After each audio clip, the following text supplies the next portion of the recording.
하나님의 말씀은 고린도전서 15장 50절에서 58절까지의 말씀입니다. 말씀 함께 보겠습니다. 형제들아, 내가 이것을 말하노니 혈과 육은 하나님 나라를 이어받을 수 없고 또한 썩는 것은 썩지 아니하는 것을 유업으로 받지 못하느니라. 보라, 내가 너희에게 비밀을 말하노니 우리가 다 잠잘 것이 아니요 마지막 나팔에 순식간에 홀연히 다 변화되리니, 나팔 소리가 나매 죽은 자들이 썩지 아니할 것으로 다시 살아나고 우리도 변화되리라. 이 썩을 것이 반드시 썩지 아니할 것을 입겠고 이 죽을 것이 죽지 아니함을 입으리로다. 이 썩을 것이 썩지 아니함을 입고 이 죽을 것이 죽지 아니함을 입을 때에는 사망을 삼키고 이기리라고 기록된 말씀이 이루어지리라.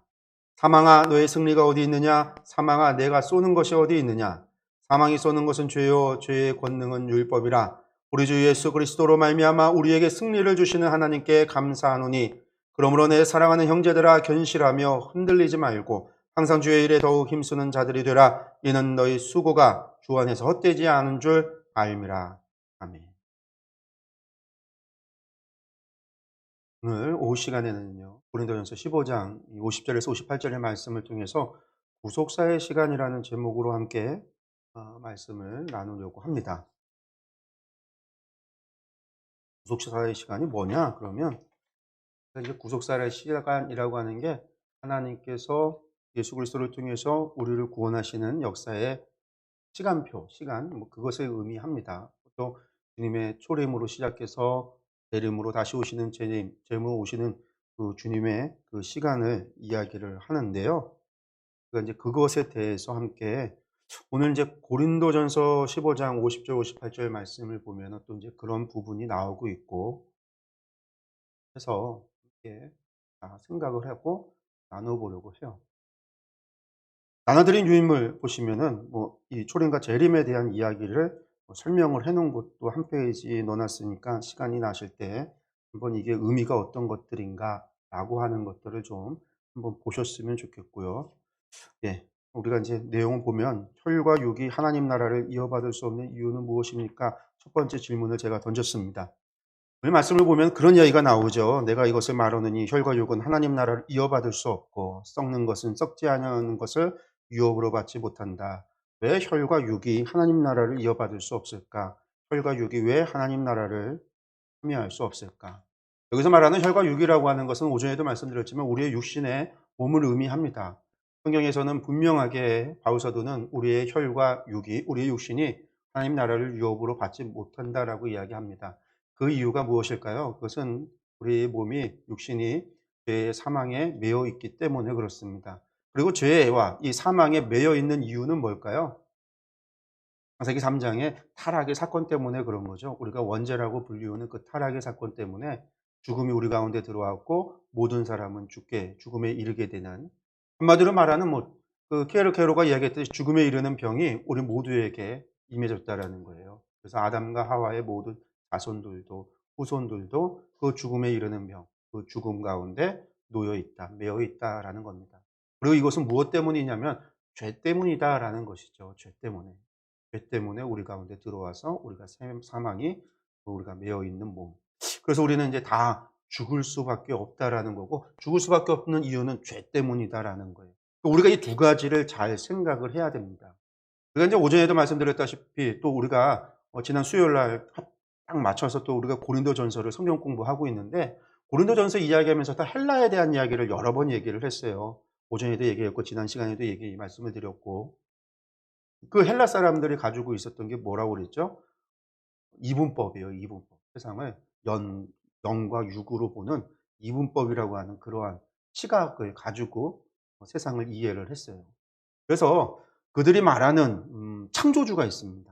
우리가 이야기하는 이제 그리스 철학, 그리스 신화 같은 신화의 세계에서 로마 시대가 되고 바울 사도가 활동하던 시기가 되면은 과학 시대로 넘어왔다고 그랬어요. 당시 헬라의 과학 문명이 신화의 세계에서 헤라클레스가 활동하고 그 일리아드와 오디세이가 기록이 되어져 있던 그런 신화의 세계에서 과학 문명의 세계로 넘어오던 시기예요. 그래서 지구가 물론 이제 우상이 없고 종교를 안 믿었다는 얘기는 아니지만 그때 넘어오면 이미 지구가 천동설, 다중으로 되어져 있는 그런 세상이 아니라 천동설, 지구를 중심으로 천계가 움직이고 하늘과 달과 별들이 움직이고 하는 그런 인제 지구가, 그런 것들이 발달이 됐고, 이미 "지구는 네모난 게 아니라 둥그렇다."라고 하는 이야기가 나오기 시작을 했고, 많은 과학과 철학이, 학문이 헬라, 그리스 안에서 인제 발전을 하는 거거든요. 그러니까 이제 "신화의 세계에서 인간의 세계, 과학의 세계로 넘어왔다."라고도 이야기할 수 있는, 물론 인제 이게 인제 뭐 중세 때 또 한 번 근대로 넘어가면서 산업혁명하면서 막 또 인제 "기독교의 세계에서 또 이렇게 변화됐다."라고도 이야기하지만, 제가 생각할 때 그리스, 이 바울 사도가 있었던 이 시기는 신화의 세계에서 과학, 그리스의 철학과 그리스 과학 문명의 세계로 넘어와서 이게 로마와 레반트 이 세계를 다 지배하고 있었던 시대다라고 보면 되는데, 이때 이 그리스 사람들이 어떻게 생각을 했냐면, 우리의 영혼은 전부 다 그런 거 있잖아요. 이제 플라톤 철학 이야기하면 이데아라는 게 있어서 절대선의 이데아가 있고, 이데아에게서 모든 것들이 나왔다라고 이야기하듯이, 모든 창조주, 모든 신들의 최고는 뭐냐면 모나드라고 불리우는 신이가 있어요. 신이 있어요. 이게 영적인 거예요. 여기서부터 유출이 돼서 나오는 거죠. 신들도 나오고. 신은 영적인 거예요. 근데 육적인 것, 더 멀리 나가는 거예요. 그러니까 더 저속한 것, 더 타락적인 것으로 떨어지면 모나드에서 신에게서 멀리 떨어지는 거죠. 인간은 그러니까 육신을 가지고 있으니까, 영혼이 육신 안에 매여 있으니까 신에게서 멀리 떨어진 거예요. 근데 이제 우리가 죽으면 영혼이 육신에서 분리된다. 이 영혼은 절대로 죽지 않은 영혼 불멸이라고 하는 생각을 가지고 있었거든요, 헬라인들이. 그래서 그 영혼은 다시금 어디로 돌아가요? 모나드, 그들의 신에게로 돌아가요. 이게 이제 구원의 개념이에요. 그러니까 사람인의 영혼은 한번 이 땅 가운데 유출돼서, 이 신으로부터 유출돼서 이 땅 가운데 왔으면 타락한 거죠. 뭐 그렇게 얘기할 수도 있겠죠. 이렇게 왔으면 다시 죽음을 통해서 영혼이 자신의 신에게로, 모나드에게로 돌아간다라고 하는 게 그리스 사람들이 가지고 있었던 믿음이에요. 세계에 대한 이해였고, 한마디로 말하면 그들의 구원관이에요. 그래서 육체는 뭐예요? 버릴 거예요. 아무 쓸모가 없는 거예요. 나쁜 거예요. 악한 거예요. 그리고 이 땅에서 사는 삶은 의미 없는 삶인 거죠. 영원히 돌아가야 되니깐요. 그래서 나오는 게 두 가지, 바울 사도가 활동하던 시기에 두 가지 학파, 철학의 두 가지 철학 사조가 나오는데, 하나는 쾌락주의. 인간의 육체는 아무 의미가 없으니깐요. 이 땅에서 뭘 누리고 사는 거예요? 쾌락을 누리고 사는 쾌락주의가 나오고요. 한 극단은 뭐가 나오느냐? 금욕주의라는 게 나와요. 이것을 억압하고 막 나쁜 거니까, 이 영혼이 사로잡고, 영혼이 이렇게 괴로운 이유는 육신에 사로잡혀 있으니까 이 육신을 괴롭히는 거예요. 그래서 영혼으로 하여금 육신으로부터 해탈을 이루게 하는 그런 금욕주의. 이런 게 인제 그리스 철학 안에서 나오고 있을 때, 그러니까 고린도 교회가 이러한 철학 사조에 빠져 있는 사람들이 있는 거예요. 한편에서는 온갖 쾌락을 추구하는 지식인들이 있다고 한다면, 또 한쪽에는 금욕을 추구하는 지식인들이 있었던 거죠. 나중에 이러한 것들이 교회 안에 다 들어와요. 그래서 인제 우리가 수도원 학파가 나오잖아요. 수도사들 나오고 수도원주의가 나오는 것도 금욕주의, 헬라 철학의 영향을 받아서 그런 거예요. 이 땅의 육신을 고통해서 정결케 하는. 의도는 좋은데, 의도는 좋은데 너무 인제 산으로 들어가게 되면 이것은 또 하나님의 뜻하고는 맞지 않는 거죠. 왜냐하면 예루살렘과 유대와 사마리아 땅끝까지로 복음을 전해야 되는데, 복음을 전하지 않고 그냥 산속으로 들어가고 수도원으로 들어가서 일평생 거기에 갇혀서 나오지 않는. 그래서 봉쇄 수도원이라는 게 나오는 거죠. 한 번 들어가면 나올 수 없는 그 봉쇄 수도원이라는. 여기 충주에도 저기 뭐야, 충주에도 봉쇄 수도원이라고 수도원을 만들었는데, 이름은 봉쇄 수도원인데 사람들이 들락날락 거리죠. 봉쇄가 아니라, 원래 봉쇄 수도원이라는 건 한 번 들어가면 못 나오는 거예요. 거기 안에 죽을 때까지 그곳에서 하나님과 자신과 영성을, 영적인 생활만 하겠다라고 해서 수도원에 들어가는 거예요. 어쨌든 그런 것들이 전부 다 이런 이제 헬라 철학에서 나오는 거예요. 그 두 가지 생각을 가지고.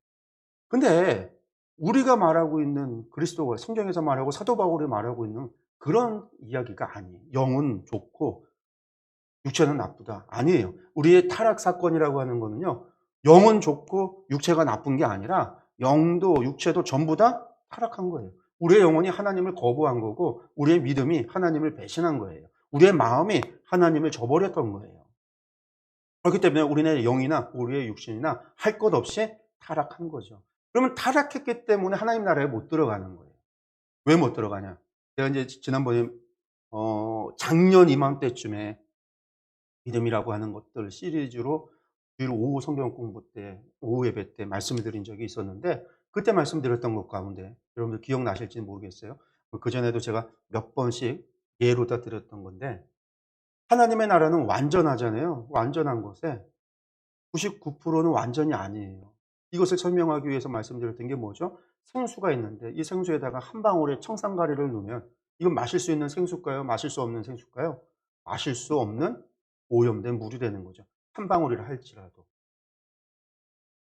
맞아요. 하나님의 나라에 죄가 들어갈 수는 없는 거예요. 죄가 들어가는 순간 하나님의 나라는요, 죄 있는 나로 인해서 하나님의 나라는요, 완전하심이 거룩함이 훼손되어지는 거죠.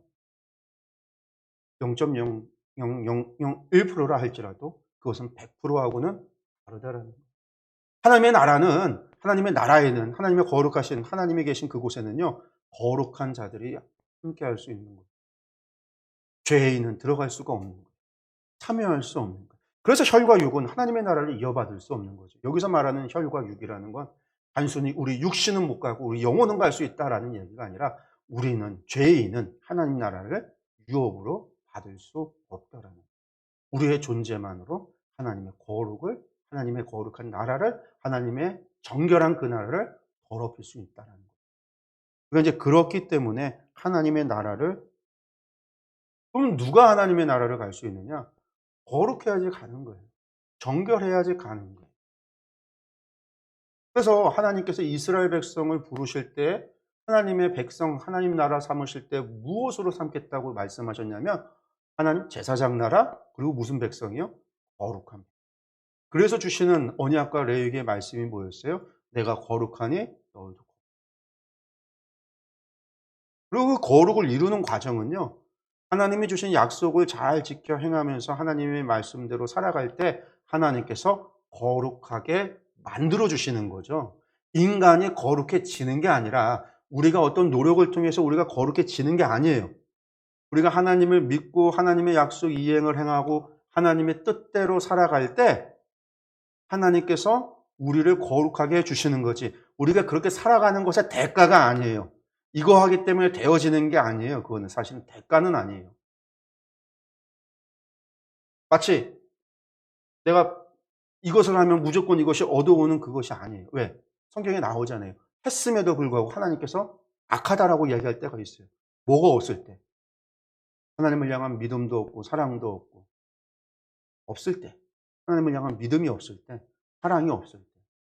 바리새인을 향해서 예수님께서 말씀하시죠. 그들이 열심히 율법을 다 지켜 행함에도 불구하고 예수님께서 뭐라고 그러세요? 너희가 모세를 알지도 모세도 모르고 하나님도 모른다. 율법도 모르고 하나님도 사랑하는 마음이 너희 안에 없다. 그러니 너희는 화 있을진저. 하나님께서 저주를 하세요. 주님께서 하신다. 그러니까 성경이 말하고 있는 거는, 하나님께서 우리를 거룩하게 해주시는 건 대가 차원이 아니라는 거예요. 율법을 지켜 행하는 것에 대한 대가가 아니었다라는 거죠. 이것을 지켜 행하는 것은 당연히 해야 되는 의무인 거예요. 대가를 바라고 해야 되는 게 아니라 하나님의 백성이기 때문에 마땅히 해야 되는 것들이라는 거예요. 내가 하나님의 백성이 되어졌기 때문에 세상과 구별된 삶을 살아가야 되는 방법인 거고, 우리의 믿음, 우리의 중심, 하나님을 향한 사랑을 보고 하나님은 우리를 거룩하게 하시고, 하나님의 은혜인 거죠. 하나님의 능력, 전적인 능력으로 이루어지는 거죠.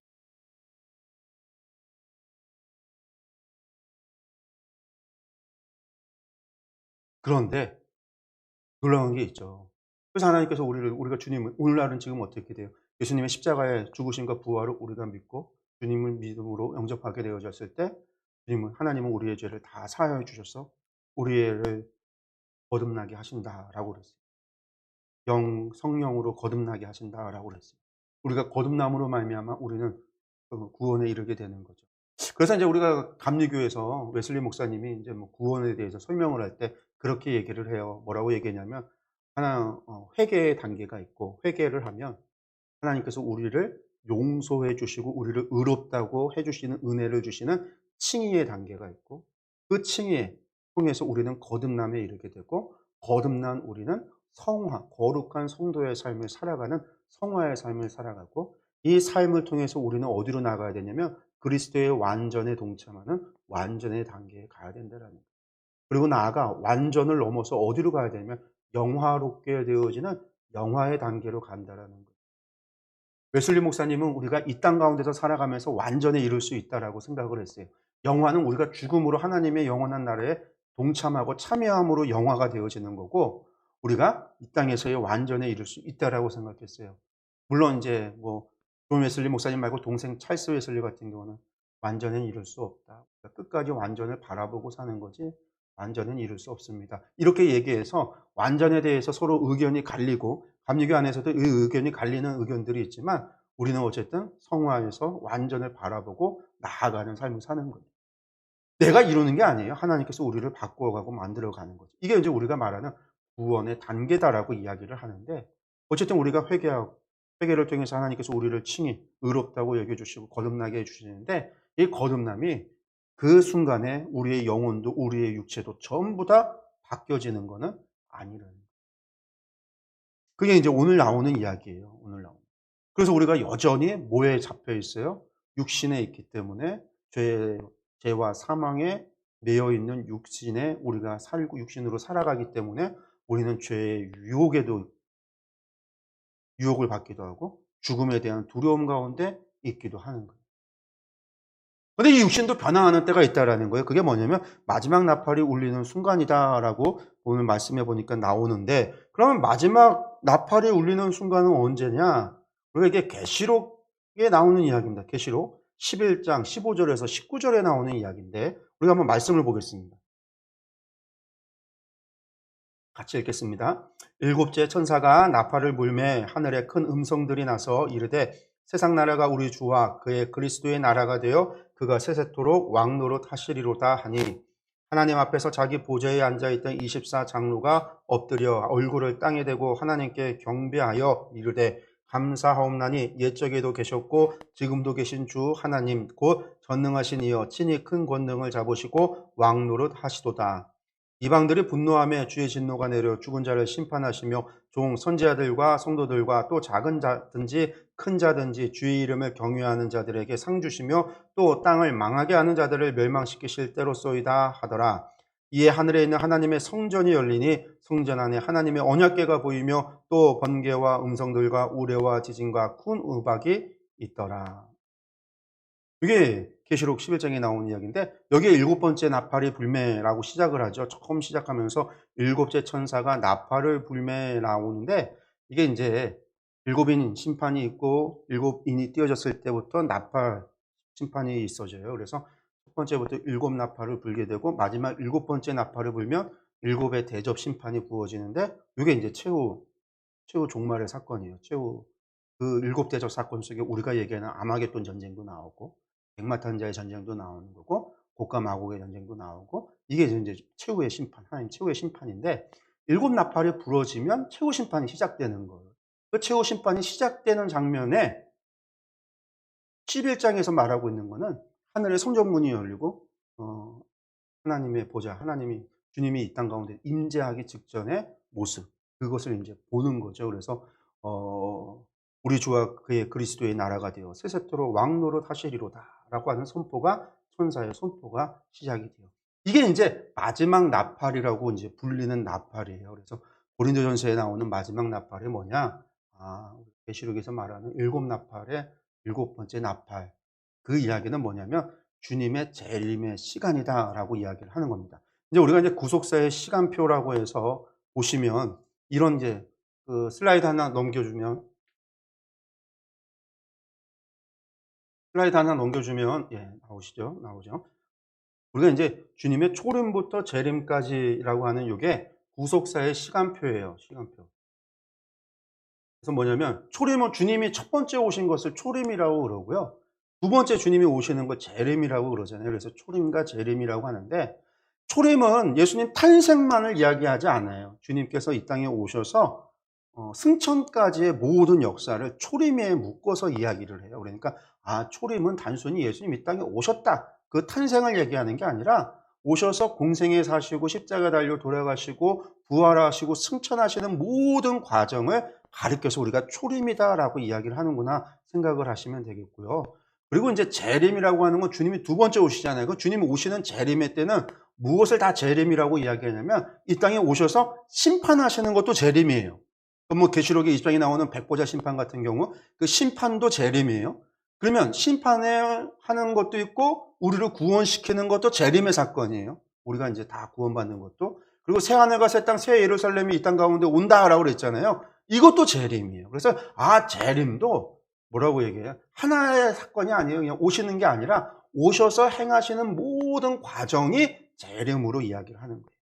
근데 구약에서는 뭐라고 얘기했냐면 구약에서는 이제 종말이다라고 이야기하면 구약에서 종말이라는 단어가 사용되거나 뭐 후에 있는 일, 뭐 다니엘서에 보면 이후에 있어질 일하고 나오는 후에 있는 일이라고 하는 것, 그리고 반드시 일어날 일, 이런 말로 표현되어져 있는 이런 말들이 정말 전부 다 구약에서는 종말에 대한 이야기인데 그 종말은 뭐냐? 주님 초림에 대한 종말이냐? 재림에 대한 종말이냐? 나눠져 있질 않아요.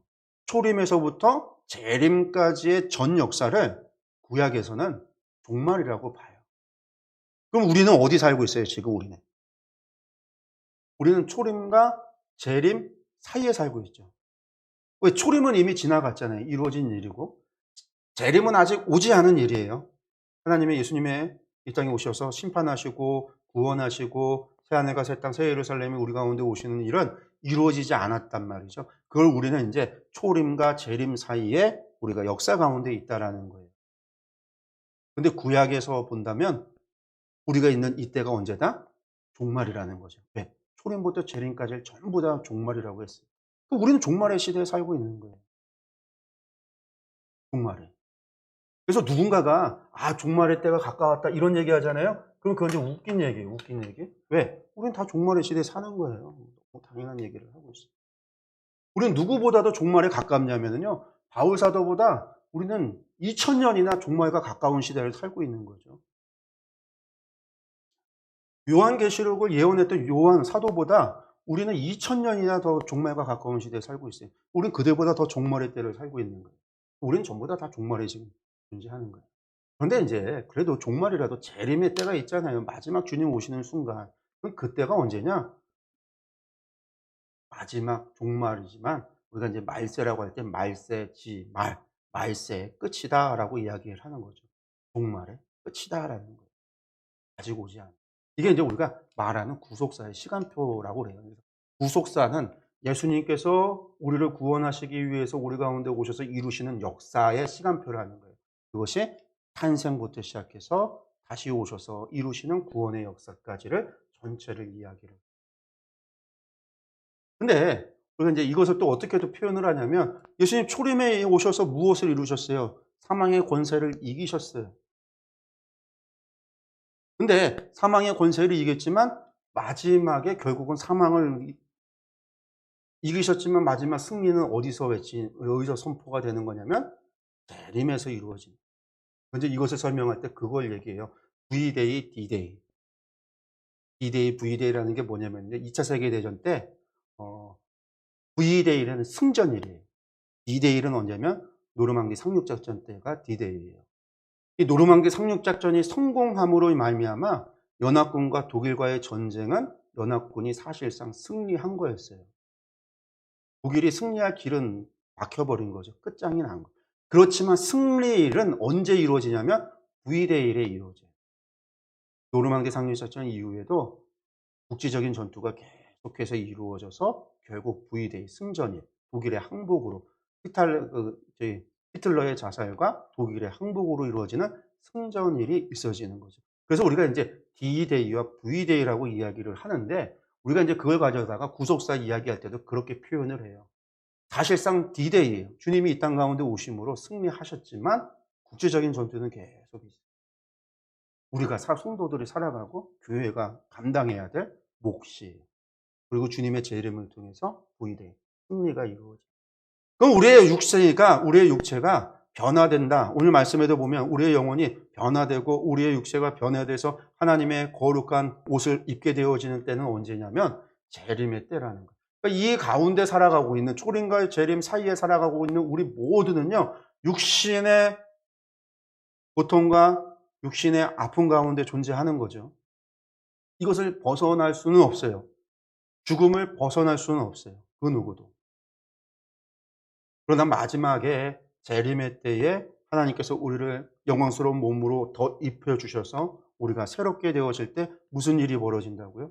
그 새롭게 되어진다는 건 더 이상 죽음이 우리를 관여하지 못하는, 이렇게 부활체라고 그러죠. 새로운 몸으로 변화돼서 하나님의 나라, 이 새하늘과 새 땅이라고 하는 하나님의 나라에 참여하기 위해서는 우리의 몸도 우리의 영혼도 새롭게 변화되어야 해요.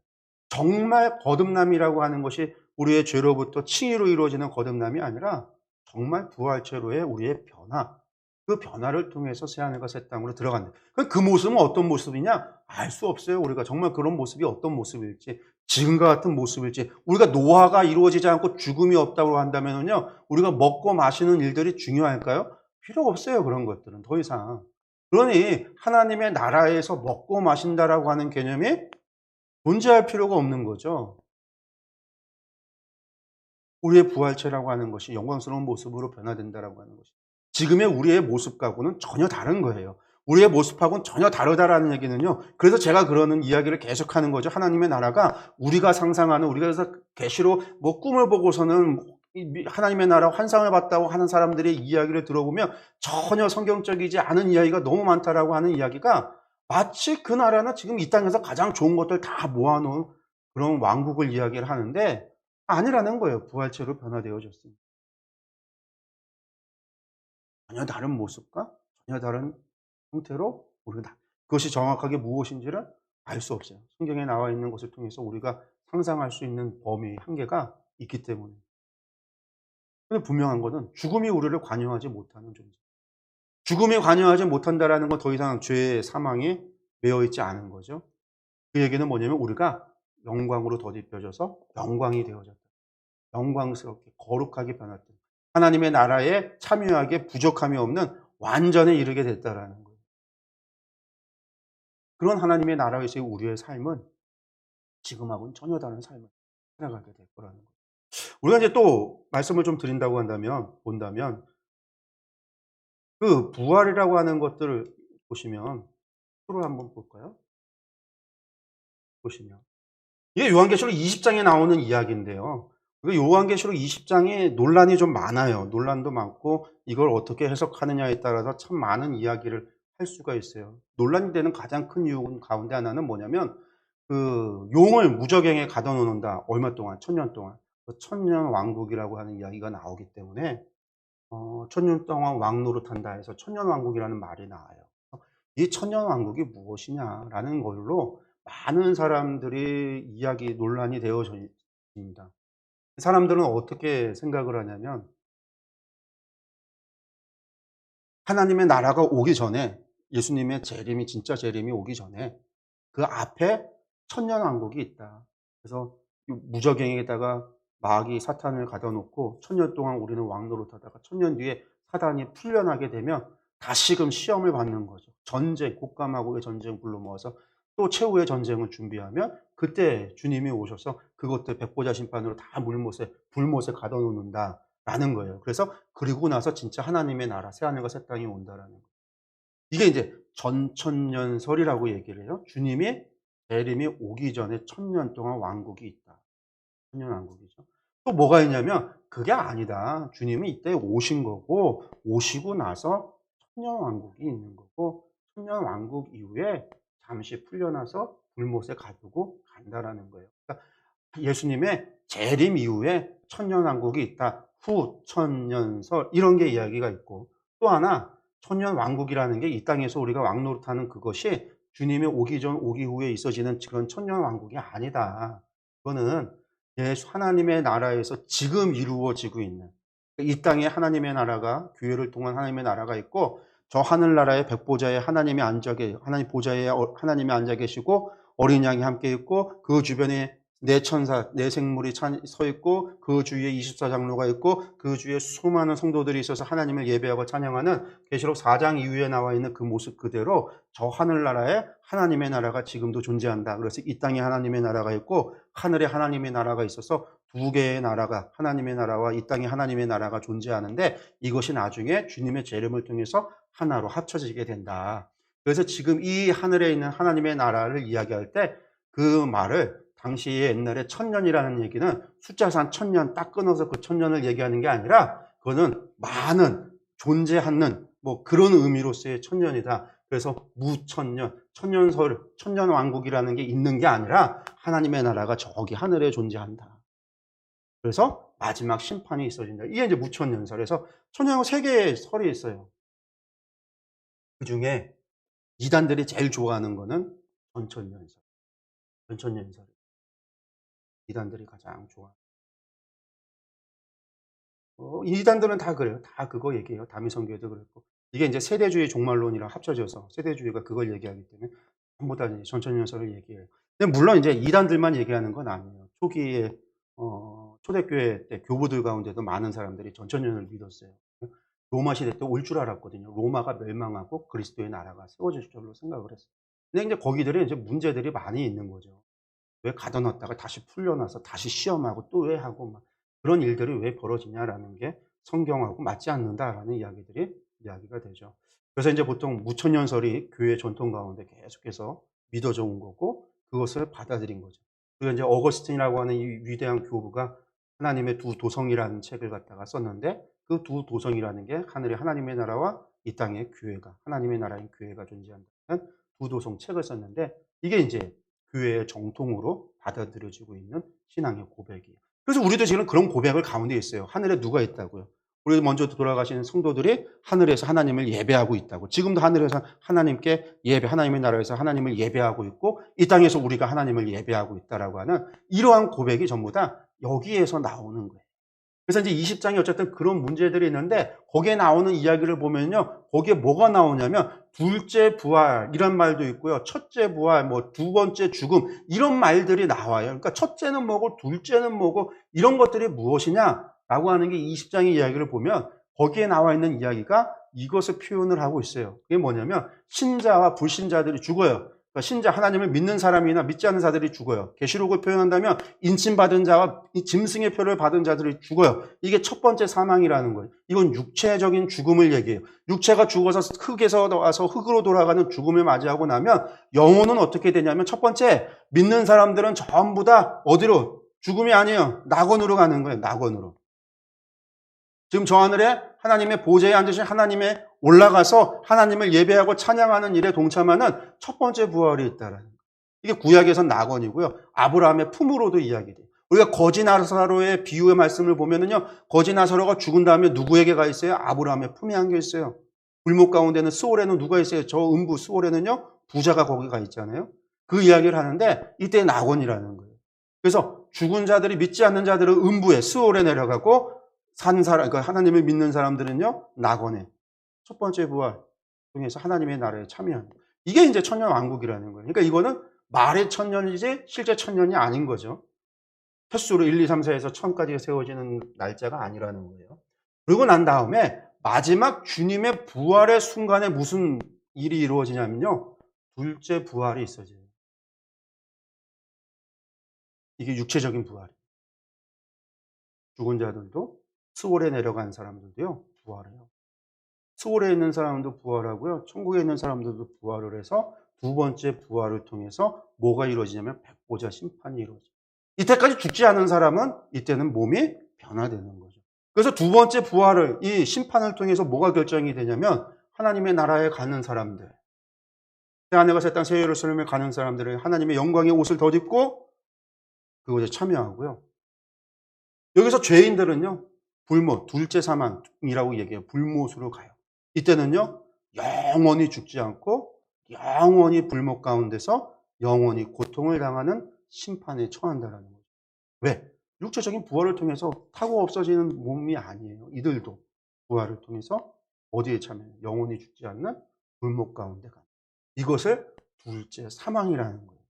영과 육이 다 고통 가운데 영원한 형벌 가운데 놓여지는 둘째 사망. 이게 인제 그래서 성경 계시록 20장에 나오는 첫 번째 부활과 두 번째 부활이라는 거예요. 첫 번째 사망과 둘째 사망이라는 거예요. 그러니까 여기 보면은요. 첫 번째 부활에서 믿는 사람들은요. 두 번째 부왕의 부활의 아니 둘째 사망에 해당이 돼야 안 돼요? 안 되잖아요. 둘째 사망이 관여할 수가 없어요. 첫 번째 사망은 다 같이 사망에 이르게 되지만 둘째 사망은 믿지 않는 사람들만 처하게 됩니다. 믿는 사람들은요. 하나님의 백성된 사람들은요. 둘째 사망에 영향을 안 받아요. 그게 지금 바울 사도가 이야기하고 있는 거예요. 이게 이제 계시록 20장에서 나오는 이 계시록에 대한 이야기는 나중에 저희가 성경 공부 시간에 계시록을 하게 될 때 이야기할 거예요.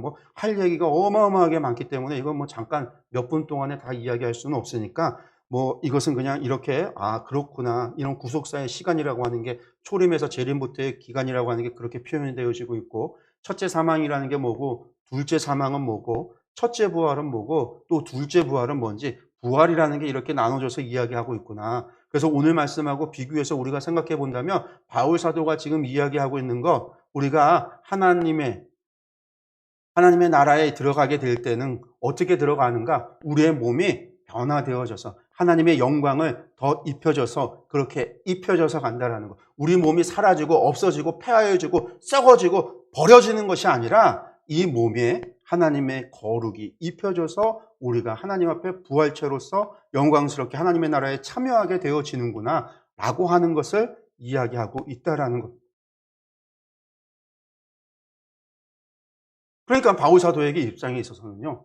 우리에게 있어서는요. 결정이 되어져요. 하나님을 믿는 사람들에게서는 죽음이 두려울 게 없어요. 물론 첫 번째 죽음은 슬플 수 있어요.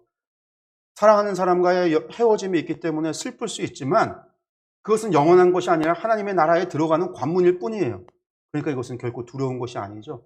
우리에게 있는 둘째 사망이라고 하는 것은 둘째 사망은 우리에게 손을 댈 수가 없어요. 우리를 어떻게 할 수가 없어요. 왜? 하나님께서 우리를 영광스럽게 옷 입혀주고 하나님께서 우리를 거룩하게 만들어 주시니까. 하나님께서 우리로 하여금 저 사망으로부터 승리하게 만들어 주시니까 우리는 그것에 대해서는 두려워할 필요가 없죠. 우리에게 남겨진 것은 하나님의 나라에 참여하는 것이요. 하나님의 백성으로서 영원히 하나님과 동행하고 동거하는 삶이라는 거예요.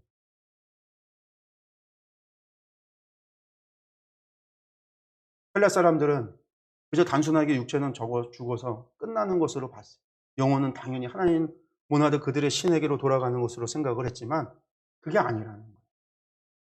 우리는 전부 다 부활을 통해서 반드시 하나님 앞에 선다. 기독교 안에서 부활의 신앙이 없으면요. 그래서 부활을 믿지 못한다. 그러면 아무것도 우리는 믿지 않는 거예요, 사실은. 주님의 재림을 믿지 않으면 부활의 신앙도 헛된 거예요. 왜? 주님의 재림을 통해서만이 우리는 둘째 부활을 경험하니까. 우리는 그것을 통해서만이 우리는 하나님의 나라에 들어가게 되니까. 그러니까 부활의 신앙과 주님의 재림의 신앙은요. 따라갈 수밖에 없는 거죠. 같을 수밖에 없는 거죠. 그래서 부활의 신앙으로 재림을 향하여 재림의 신앙을 향하여 나아가야 됩니다. 그래서 바울 사도가 오늘 부활을 얘기하면서 15장에서 부활을 얘기하면서 그 마지막에 재림을 이야기하고 마지막 때에 있어질 일들을 이야기하는 것은 우리의 몸이 우리가 그렇게 변화되어질 것이고 우리는 그렇게 하나님 나라에 참여하게 될 것이기 때문입니다. 그리고 더 중요한 거예요. 그걸 이야기해서 바울이 이야기하고 싶은 건 뭘까요? 마지막 절에 나오는 얘기예요. 그러니까 우리가 그렇게 고민하고 우리가 문제 삼고 우리가 할 필요가 없어요. 세상의 문제도 죽음까지도 우리가 두려워할 필요가 없고 우리는 하나님의 나라에 들어간다라고 하는 것이 하나님의 우리를 승리하게 하신다라는 것은 하나님의 약속이고 말씀이고 이루어질 일들이니까 예수 그리스도 안에서 이루어졌고 그 이루어진 것을 우리에게 하나님께서 주신다라고 말씀하셨고 주고 계시니까 우리의 시선을 어디로 돌리는 거죠? 주의 일을 하는 거죠. 항상 주의 일을 하는 것으로 마지막에 권면을 하면서 눈을 돌리게 하는 거죠. 형제들아 견실하며 흔들리지 말고 항상 주의 일에 더욱 힘쓰는 자들이 되라. 너희 수고가 주 안에서 헛되지 않는다. 고린도 교회가 싸우고 지지고 볶고 싸우고 다투고 하는데 깨달라는 거예요. 주의 일에. 우리 구속사의 시간 안에서 우리의 하늘 일은요 정해져 있어요. 이 땅 가운데서 사망을 이기고 죄를 이기고 하나님의 백성으로서 하나님이 맡기신 사명을 감당하며 하나님께 영광 돌리는 삶을 살아가는 것, 하나님 기뻐하시는 일의 삶을 살아가는 것, 풍성한 열매를 통하여 하나님을 기쁘시게 하는 것, 다만과 싸우고 문제와 싸우고 범인과 싸우고 그게 아니라 싸울 필요가 없어요. 승리가 정해진 것. 하나님께서 우리를 승리케 하시는 거예요. 우리의 관심을 주의 일. 우리가 이런 것들을 알아야 사실은 주의 일에 힘쓸 수 있죠. 모르면 맨날 죽음에 대해서. 우리 집사님, 홍 집사님 만나면 하는 얘기가 처음부터 끝까지가 죽음 얘기예요. 이제 나이가 많이 드셨으니까 늘 죽음을 생각을 하면서 사시는 거죠. 꿈을 꾸면 죽음 꿈을 꾸고, 뭐 죽는 꿈에 대해서 꿈을 꾸고, 뭐 누가 나타나서 3년 뒤에 데려간다 그렇게 얘기했다고. 뭐 만날 때마다 늘 죽음에 대한 이야기를. 그래서 저는 이제 만날 때마다 그 얘기를 하죠. "아이 그런 얘기 하지 마시라고. 하지 마.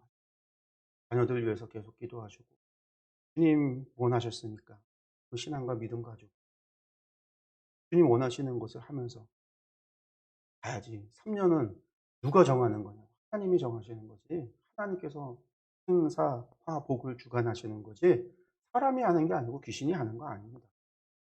꿈 때문에 마음 흔들리지 마세요. 그런 생각하지 마세요." 맨날 그런 얘기를 해요. 그래도 인제 만날 때마다 얘기만 하면 만나서 얘기만 하면 맨날 그 얘기를 하세요. 그래서 "목사님 저 죽으면은 꼭 장례 치러 달라고." 만날 때마다 그 얘기를 해요. 두려운 거예요. 두려운 것이죠. 죽음에 대한. 맞아요. 죽음에 대한 거 두려울 수 있어요. 다 두려울 수 있어요. 그러나 우리가 믿음에 확신하는 것에 거한다면 죽음이 두려울 이유가 없어요. 주님이 승복하셨으니까. 승리하셨으니까. 그리고 하나님께서 그 승리를 우리에게도 주셔서 우리로 하여금 승리케 하신다고 하셨어요. 우리가 보셨지만 우리는 첫 번째 죽음으로 끝나지 않고요. 우리에게는요. 앞에 두 번째 부활이 우리에겐 또 있다라는 거예요. 여러분들이 두 번째, 둘째 부활을 소망하시기 바라요. 둘째 부활에 참여하지 못하면 결국은 다 둘째 사망에 거하는 거예요. 우리가 오직 주님 안에서 그리스도를 믿는 믿음 안에서 우리가 주 안에서 부활을 참여하고 하나님의 나라의 영원한 그 본향에서 동행하며 동거하며 하나님과 살아갈 것을 소망하는 저와 여러분들 됐으면 좋겠습니다.